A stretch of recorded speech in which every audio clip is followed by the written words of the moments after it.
In this video, we're going to go over different strategies for multiplication. So we have 3 different strategies.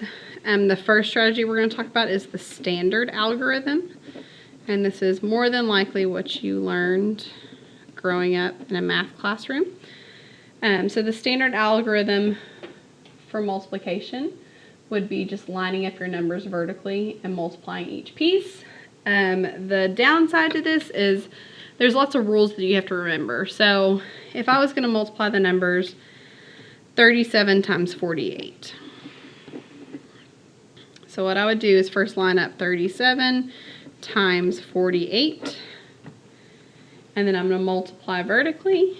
So first I would do 7 times 8 is 56. So I put the 6 down here on the bottom and I carry the 5. And then I need to multiply 3 times 8.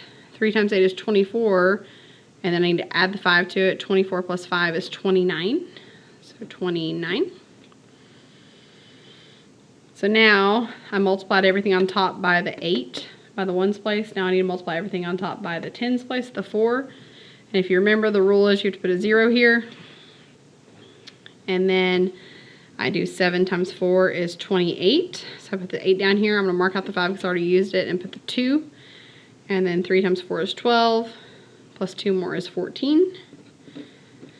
And then now I add these up. 6 plus 0 is 6. 9 plus 8 is 17. 4 plus 2 plus 1 is 7. And then 1. So 1,776.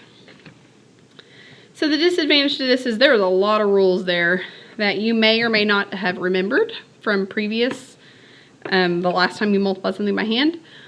Also, you may or may not even know why you have those rules. Like, do you know why you have to put a 0 there as a placeholder?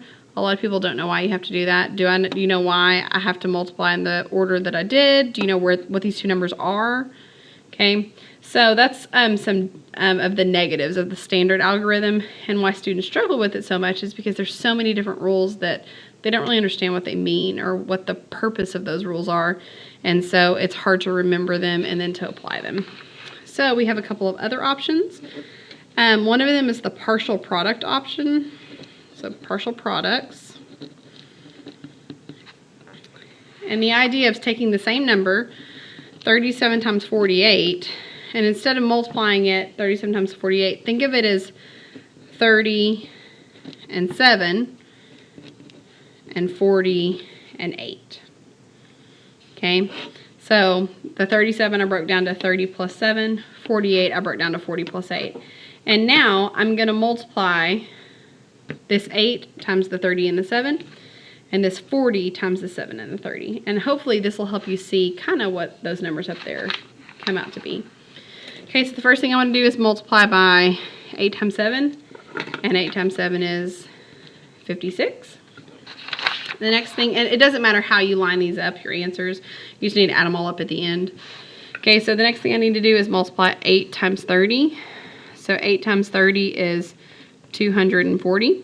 You can put it there. It doesn't really matter where you put it at. Okay, so I did 8 times 7 and 8 times 30.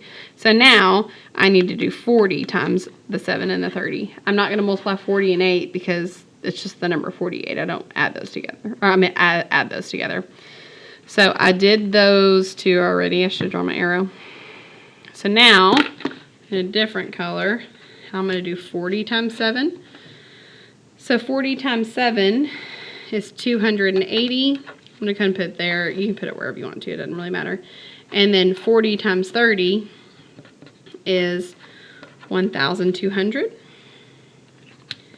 And then for my answer, I add all this up. Okay, so I have 56, 240 plus 280 is 520, and then 1,200, and 1,200 plus 520 is 1,720, 1,720 plus 56 is 1,776. Okay, so I kind of want you to take a second and look how this kind of compares to the standard algorithm. So if you notice, I have 240 and 56. 240 plus 56 is just 296. And then the 1,200 plus 280 is just 1,480. So basically, I did the same standard algorithm, but I broke it into pieces. Also, if you'll notice, why did I have to put a place value of 0 there? It's because I'm multiplying 40 times something. So anytime I multiply 40 times something, I'm going to have a 0 on the end of it. It wasn't 28, it was 280. Another thing that I like about this is I had to carry two different things. I had to carry two different numbers 2 different times. And sometimes students forget to mark one out, or they add the wrong one in, and there's no carrying happening here. Like, you can see all your numbers here. So pros and cons. It might look a little bit confusing, especially if you're used to up here, but there's no rules that you have to remember for this problem. And the last one, this is my favorite, is the lattice algorithm. So we actually already did the lattice algorithm with addition. So this is lattice for multiplication. Okay, so the last one is the lattice method or lattice algorithm. And if I want to do the same two numbers, 37 times 48. 2 digits here, 2 digits here. So I need to draw a box that has 4 spots in it.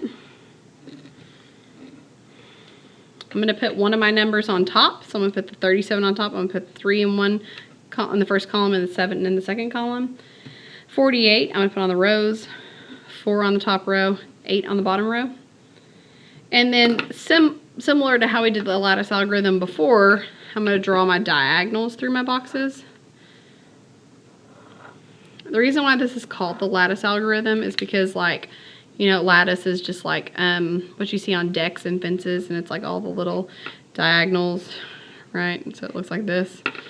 So that's why we call that the lattice algorithm. So now I just multiply each box, and it doesn't matter what order you do it in. So this box right here, I'm going to do 3 times 4 and put it in this box. 3 times 4 is 12. The 1's going to go on top. The 2 is going to go on the bottom. 7 times 4 is 28. So I'm going to put the 2 on top and the 8 on bottom. 3 times 8 is 24, so I need to put that in this box over here. 2 on top, 4 on bottom. And then 7 times 8 is 56. 5 on top, 6 on bottom. And then I'm going to add my diagonals now. So my 6 here, I have nothing to add it with, so it's 6. Here, 8 plus 5 plus 4. 5 plus 4 is 9. 9 plus 8 is 17. I can't put 17 in one spot here, so I'm going to put the 7 here and carry my 1 up here. 2 plus 2 plus 2 is 6, plus 1 is 7, and then the 1 here. So my answer is this right here, 1776.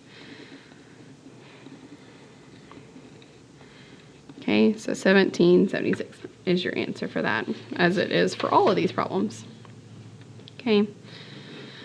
So your homework for this week is just practicing these specific problems.